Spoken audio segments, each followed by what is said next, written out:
India জায়গায় উঠেছে, তাদের তরুণ ছাত্র সমাজ জায়গায় উঠেছে, ঠিক বাংলাদেশের মতো নেপালের মতো ছড়ায় পড়তেছে আন্দোলন ইন্ডিয়ার বিভিন্ন রাজ্যে।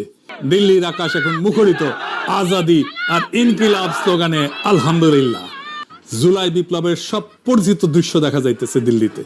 সররাগুলির পেলেটে আহত ছাত্র, গণগ্রেপ্তার, পুলিশকে ছাত্রদের ডাবরানি, ছাত্রীর পুলিশের গালি ঠেকায় দেওয়া, আন্দোলনকারীদের খাবার পানি দেওয়া, খাবার দেওয়া, ঠিক যেন আর একটা জুলাই জায়গায় উঠতেছে আস্তে আস্তে। অনেকে আশা করতেছেন ইন্ডিয়াতেও কি বাংলাদেশ আর নেপালের মতো বিপ্লব হবে, মোদি কি হেলিকপ্টারে পালাবে, আখেরে কি হবে এখন বলা মুশকিল। তবে আন্দোলন ভারতবাসীর জন্য এক অভূতপূর্ব সুযোগ তৈরি করছে। সেই সুযোগ তারা কাজে লাগাইতে পারবে কিনা জানি না, তবে আমাদের সফল বিপ্লবের অভিজ্ঞতা তাদের সাথে শেয়ার করতে পারি, যেন আন্দোলন আরো অগ্রসর করা যায়। আজ আমরা দেখবো এই আন্দোলন কেন, কিভাবে তৈরি হলো, কেমন ভাবে শক্তি সঞ্চয় করলো, আর কেমনে এই লড়াই মোদির হিন্দুত্ববাদী ফ্যাসিবাদ উৎখাতের দিকে যাইতে পারে।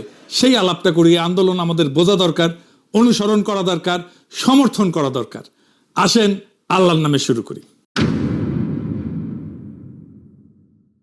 এই বছরের মে মাসে মাঝামাঝি ভারতের প্রধান বিচারপতি সূর্যকান্ত এক শুনানিতে একটা মন্তব্য করছে, খুব ফাউল মন্তব্য করেছিলেন।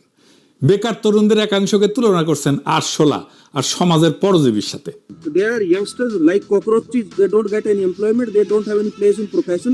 সি সি সি। পরে কইছে ভুল বোঝা হয়েছে, যেমন কয় আর কি। হ্যাঁ, হাসিনা যেমন রাজাকার কইছিল আমার মন্তব্যকে ভুল বুঝেছিল। যাই হোক, কয়েকদিনের মধ্যে একটা অসম্ভব জিনিস ঘটে উঠলো, কেউ আন্দাজি করেনি। লক্ষ লক্ষ তরুণ এই আরশোলা গালিটাকে নিজের নাম বানায় নিল। তোমরা আমাদের আরশোলা বলছো, ঠিক আছে, তাহলে দেখো আরশোলারা এক হইলে কি হয়। তুমি আমাদের রাজাকার বলছো, দেখো রাজাকাররা এক হইলে কি হয়।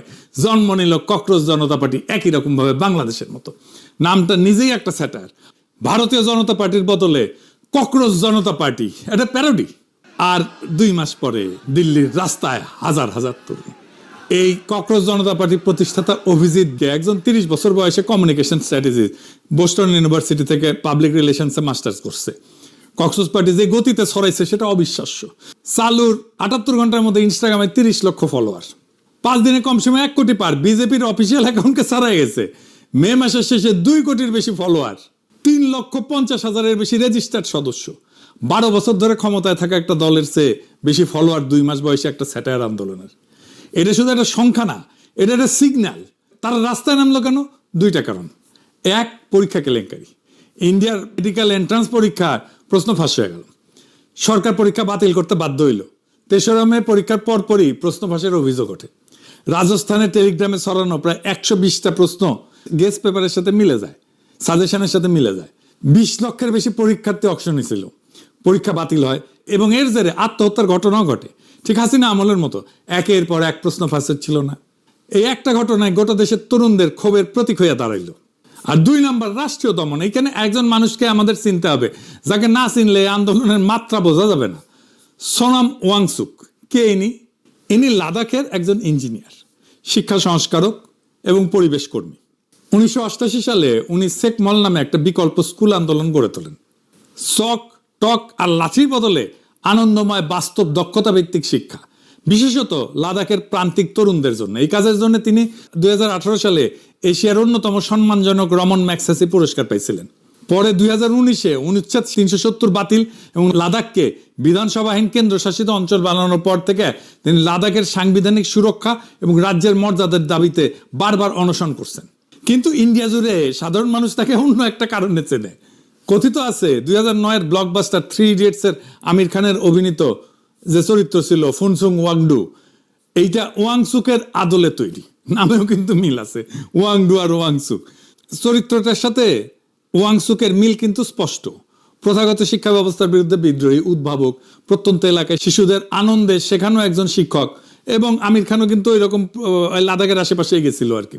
সত্য মিথ্যা যাই হোক, জনপ্রিয় মানুষের জনপ্রিয় স্মৃতিতে ওয়াংসুক, ফুংসুক, ওয়াংডু, এই ধারণাটাই তাকে জাতীয় আইকন বানাইছে এবং সেটাই এই আন্দোলনে তার আলাদা ওজন দিছে। এই মানুষটাই 59 বছর বয়সী ম্যাগসেসে জয়ী লক্ষ তরুণের কাছে অল ইজ ওয়েলের প্রতীক।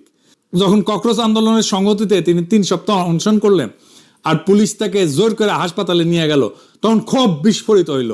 একজন সাধারণ কর্মী না, একজন জাতীয় নৈতিক প্রতীকের গায়ে হাত পড়ায় আন্দোলন নতুন মাত্রা পাইল। আর 20 জুলাই 10,000-এর বেশি বিক্ষোভকারী পার্লামেন্টের দিকে মিছিল করলো, দাওয়া দিল, পুলিশ কাঁদানে গ্যাস লাঠি চালাইলো। এইটাই এখন পর্যন্ত মোদী সরকারের বিরুদ্ধে তাদের সবচেয়ে বড় চ্যালেঞ্জ। মূল দাবি এখনো পর্যন্ত শিক্ষামন্ত্রী ধর্মেন্দ্র প্রধানের পদত্যাগ আর পরীক্ষা ব্যবস্থার সংস্কার। এখনো পর্যন্ত মোদী হটাও দাবি তারা তোলেনি, অন্তত এখন না। আমাদের জুলাই বিপ্লবও কিন্তু শুরু হয়েছিল কোটা সংস্কারের দাবিতে, একটা পেটি বুর্জোয়া দাবি নিয়ে। সেটাই হাসিনা উৎখাতের লড়াই হয়ে গেল। এই আন্দোলনটার সাথে জড়ায় আছে তরুণদের বঞ্চনা আর অনিশ্চিত ভবিষ্যতের ঘটনা। হঠাৎ করে কিন্তু এটা জ্বলে ওঠেনি তরুণেরা। মোদির শাইনিং ইন্ডিয়ার নিচে কোন অন্ধকার জমে আছে সেটা কেউ ঠাউর করতে পারেনি, কিন্তু এই অর্থনৈতিক সংকটই তরুণদের সরাসরি আঘাত করছে আর তরুণেরা গর্জে উঠছে।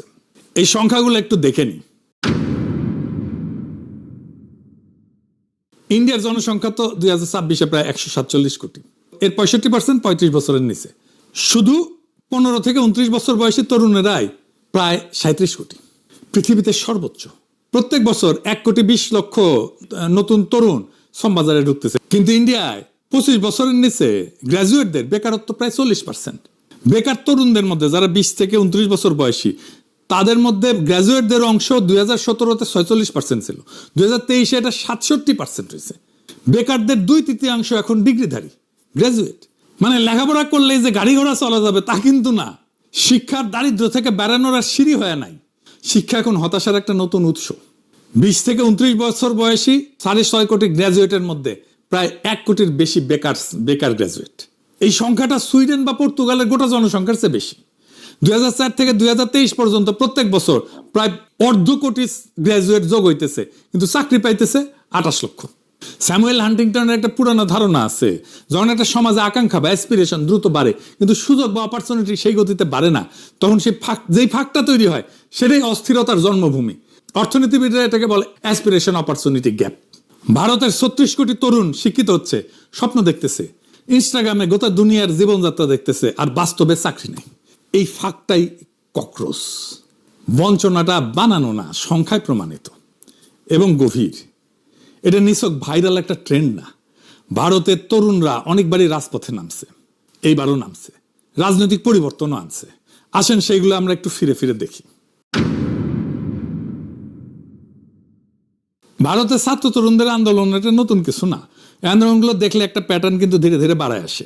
1974-এ গুজরাট আর বিহারের কলেজগুলোয় ছাত্রগুলো রাস্তায় নামলো। দাবি খুবই সাধারণ, সেনা দাবি, শিক্ষার ফি কমাও, খাবারের দাম কমাও, দুর্নীতি থামাও। আগের বছর ফসল মার খেয়েছিল ওই অঞ্চলে, খাদ্য উৎপাদনে ধস নামছে, মূল্যস্ফীতি থেকে প্রায় 17%। মানুষের পেটে টান পড়ছে, আর ছাত্ররা সেই ক্ষোভের প্রথম কণ্ঠস্বর হয়ে উঠল। কিন্তু ছাত্র আন্দোলনের একটা চিরকালীন সমস্যা আছে, উত্তেজনা থাকে, সংগঠন থাকে না। ক্ষোভ থাকে, কিন্তু গোটা দেশের কাছে গ্রহণযোগ্য মুখ থাকে না।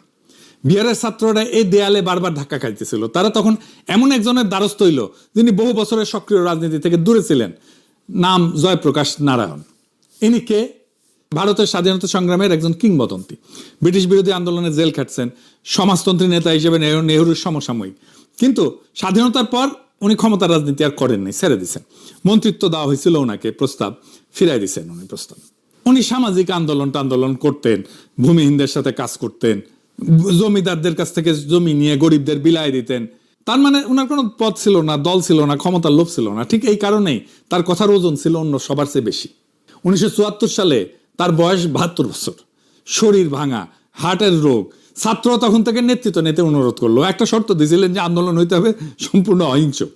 তারপর রাজি হয়েছিলেন উনি, খেলা ঘুরে গেল। জয়প্রকাশ যোগ দেওয়ার আগে ওইটা ছিল বিহারের ছাত্রদের একটা আঞ্চলিক ক্ষোভ। যোগ দেওয়ার পরে সেটা হয়ে দাঁড়ালো একটা জাতীয় নৈতিক অভিযান। ইনি নাম দিলেন সম্পূর্ণ ক্রান্তি, সম্পূর্ণ বিপ্লব। ছাত্রদের দাবি আর ফি আর খাবারের দামে সীমাবদ্ধ থাকলো না, দাবি হয়ে গেল গোটা ব্যবস্থার পরিবর্তনের। বিরোধী দলগুলো একজোট হইল তার পেছনে, কারণ তাকে কোনো দলের লোক বলে দাগানো যাইতেছিল না। একটা ছাত্র আন্দোলন জাতীয় রূপ নিয়েছিল তখনই, যখন সে একজন নৈতিক কর্তৃত্ব সম্পন্ন ক্ষমতা নিরপেক্ষ মানুষকে সামনে পাইছিল। আজকের ককরোচ আন্দোলনে সোনম ওয়াংচুক ঠিক সেই ভূমিকায় দাঁড়াইতেছেন মনে হয়। এই বিহারের আন্দোলনের ফলে ইন্দিরা গান্ধীর গদি নড়ে গেছিল।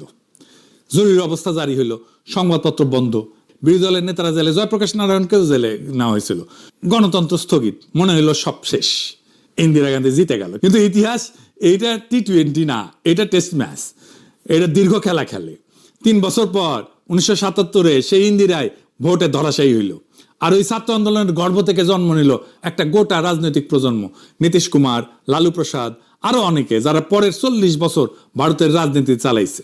আন্দোলন হারে যাওয়া উচিত ছিল, তবে সঙ্গে সঙ্গে না।